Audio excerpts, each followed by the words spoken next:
Line ఎంచుకున్నాడు. Cinema ఈ రోజుల్లో తీయడం చాలా కష్టం.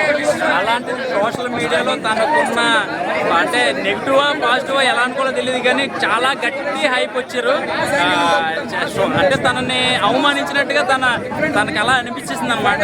సినిమా చూసి మాట్లాడని అన్నాడు. నిజంగా సినిమా చూసాక అనిపించింది ఏంటంటే ఈ రోజుల్లో సినిమా తీయడం బ్యాక్గ్రౌండ్ వాళ్ళకే చాలా కష్టం.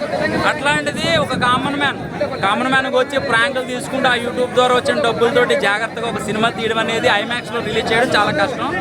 అలాగే నేను థియేటర్కి వచ్చాను చెప్పాలంటే. తన ఎంత కష్టపడ్డాడు ఏంటనేది నాకు అర్థమైంది. ఏంటంటే అసిస్టెంట్ డైరెక్టర్లు పెట్టుకున్నాడా లేకపోతే కో డైరెక్టర్లు పెట్టుకున్నాడు ఎవరు పెట్టుకున్నాడో తెలియదు కానీ సినిమా 3 గంటల సినిమా 4 భాషల్లో సినిమా తీయడం ఎవరి తరం కాదు నాకు తెలిసి.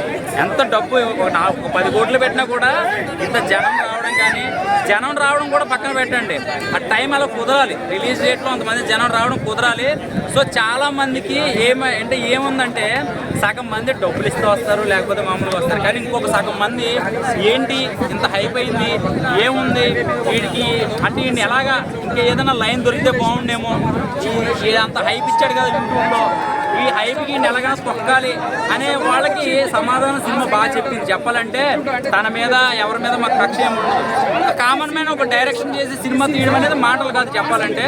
సో లారీ చాప్టర్ 1 3 గంటల సినిమా నాన్ స్టాప్ కూర్చోబెట్టాడు. ఫస్ట్ హాఫ్ అయితే మాత్రం చాలా బాగుంది. అసలు ఎక్కడ వంక పెట్టడానికి లేదు. ఎందుకంటే తనకున్న బడ్జెట్లో అలా ఫస్ట్ హాఫ్ డైరెక్షన్ చేయడం చాలా కష్టం. ఈరోజు 5 సినిమాలు రిలీజ్ ఉన్నాయి కానీ దీనికి ఎక్కువ బజ్ ఉంది. ఎందుకు ఉందంటే మంచి సాంగ్స్ ఉన్నాయి. సో ఏ సర్టిఫికేట్ వచ్చింది దాన్ని బట్టి మీకు అర్థమై ఉంటుంది అందులో ఏముంటుందో ఏంటనేది. ఇంకా సెకండ్ హాఫ్ వచ్చేసరికి నాన్ స్టాప్ ఫైట్లు రావడం వల్ల కొంచెం బోర్ కొట్టింది చెప్పాలంటే. ఎందుకంటే ఫైట్ తర్వాత ఒక 10 నిమిషాలు గ్యాప్ ఇచ్చి ఇంకో ఫైట్ ఉంటే బాగుండే. నాన్ స్టాప్ ఫైట్లు రావడం వల్ల కొంచెం ఇదైంది కానీ లాస్ట్ ట్విస్ట్ ఒకటి బాగుంటుంది. సో సినిమా చూస్తే అర్థమవుతుంది. ఎందుకంటే 3 గంటల సినిమా 4 భాషల్లో సినిమా తీసాడంటే ఏదో చిన్న మ్యాటర్ లేకుండా సినిమా తీయడు. సో నాకు అనిపించింది ఏంటంటే సినిమా ఇప్పుడున్న చిన్న సినిమాల్లో బెస్ట్ సినిమా అనుకోవచ్చు అనమాట లారీ చాప్టర్.